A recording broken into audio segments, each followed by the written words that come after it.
বিভিন্ন অলিয়া উলিয়ার মাজারে হামলা কেন? এসব হামলা আসলে কি প্রয়োজনীয়তা ছিল বা হামলা করে আপনারা কি বার্তা দিতে চাচ্ছেন? এই দেশ হচ্ছে অলিয়া উলিয়ার দেশ, এই দেশ হচ্ছে বাউলের দেশ। তো আমি আসলে কোনো অলিয়া উলিয়ার মাজারে কোনো ধরনের অন-ইসলামিক কার্যকলাপ হোক সেটা আমি প্রত্যাশা করি না।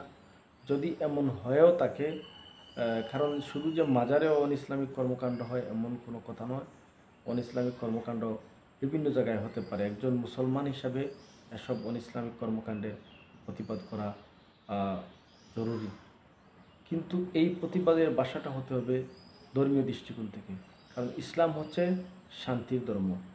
সমাজে ফিতনা ফাসাদ সৃষ্টি করাও হত্যার চেয়ে জঘন্য অপরাধ। এসব মাজারে হামলা করে মানুষ জড়ো হয়ে বিভিন্ন ধরনের ইটপাটকেল নিক্ষেপ সহ হাঙ্গা দাঙ্গা সৃষ্টি করা, এটি আসলে কোনো সভ্য সমাজে কাম্য নয়।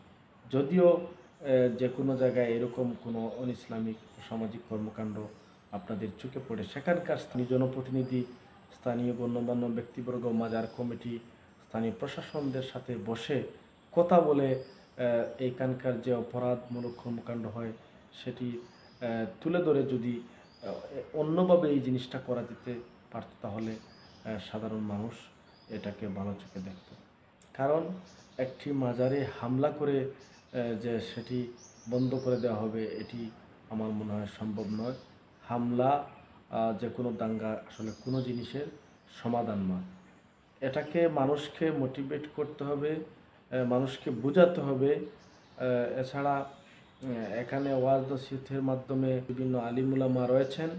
এসব আলিমুলামাদের মাধ্যমে এই সব যদি কেউ পথভ্রষ্ট কাজ করে, মানে শিরক বেদায়াতে করে বা মাজারে যদি এমন কোনো কর্মকাণ্ড করে, তাদেরকে কিভাবে সুপথে ফিরিয়ে আনা যায় সেই ব্যবস্থা করা যেতে পারত। কিন্তু আমরা দেখেছি যে বিগত কয়েকদিন থেকে যে মাজার বিভিন্ন উপাসনালয়ে যে হামলার ঘটনা, সেটা আসলে খুবই দুঃখজনক। দেশের এই মুহূর্তে এইসব হামলা আসলে দেশকে আরও অস্থিতিশীল পরিবেশ তৈরি করছে এবং আমরা দেখেছি এর পরিপ্রেক্ষিতে অনেক জায়গায় প্রতিবাদ হচ্ছে। অনেক জায়গায় যেমন ঢাকায় গোলাপসার মাজারে তারা শুক্রবার জুমার নামাজের পরে যারা এই মাজারের ভক্তবৃন্দ রয়েছেন তারা পাহারা দিচ্ছেন। তো আমরা দেখেছি যে আমাদের সিলেটের হজরত শাহজালাল শাহফরান, এই দুইজন অলি অনেক সুনাম রয়েছে। এই দুইজন অলি কিন্তু এই সিলেটের ইসলাম প্রচারে তাদের ভূমিকা অবসরণীয় এবং এখানে গৌরগোবিন্দের রাজ্যকে তছনছ করে কিন্তু এই সিলেটকে কিন্তু ওনারা যে মর্যাদার আসীনে উপনীত করেছেন, সারা বিশ্বে এই সিলেটের একটি সুনাম রয়েছে এই অলিয়া উলিয়ার কারণে। সবাই জানে পূর্ণভূমি সিলেট হিসেবে এবং আধ্যাত্মিক নগরী হিসেবে। এই হজরত শাহজালাল রহমতুল্লাহ, হজরত শাহফরান রহমতুল্লাহ, আমরা দেখেছি শাহফরান রহমতুল্লাহর মাজারেও যে কিছু বিশৃঙ্খলার ঘটনা ঘটেছে, এটি আসলে আমাদের সিলেটবাসীর জন্য কোনো মঙ্গল বয়ে আনবে না। কারণ এই দুটি মাজারের কারণে বিশ্বের এবং সারা দেশের দূর দূরান্ত থেকে অনেক মানুষজন আসে। তবে যদি এখানে কোনো অন-ইসলামিক বা অসামাজিক কর্মকাণ্ড চোখেই পড়ে বা হয়ে থাকে, তাহলে এটাকে কিভাবে মানুষকে বুঝিয়ে বা এখানকার যারা সচেতন মানুষ রয়েছেন সিলেটবাসী, তাদের সাথে বসে এটাকে কিভাবে প্রশাসন সহ মাজার কমিটি সহ সবার সাথে আলাপ আলোচনা করে এখানকার ইসলামিক বা অসামাজিক কোনো কার্যকলাপ থাকলে এটি বন্ধ করা যেতে পারত। কিন্তু এইভাবে আসলে যে আন্দোলন বা এখানে হামলা এসব করে আসলে এটি সমাধান সম্ভব নয়। তো এছাড়া আমরা দেখেছি যে বিভিন্ন মাজারে অনেক সময় ববেগুড়ে মানুষ থাকে, পাগল থাকে।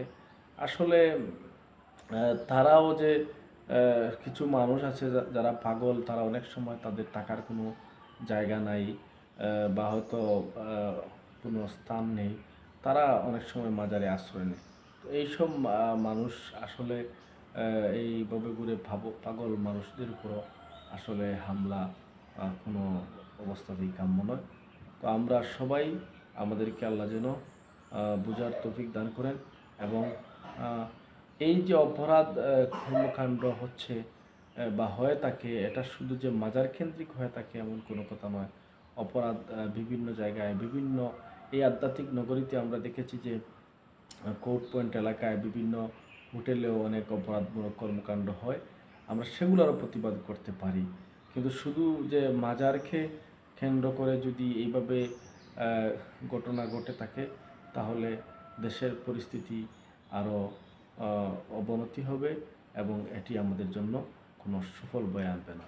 সবাই ভালো থাকুন, সুস্থ থাকুন। আবারও যে কোনো বিষয় নিয়ে আপনাদের সামনে হাজির হব। ধন্যবাদ সবাইকে।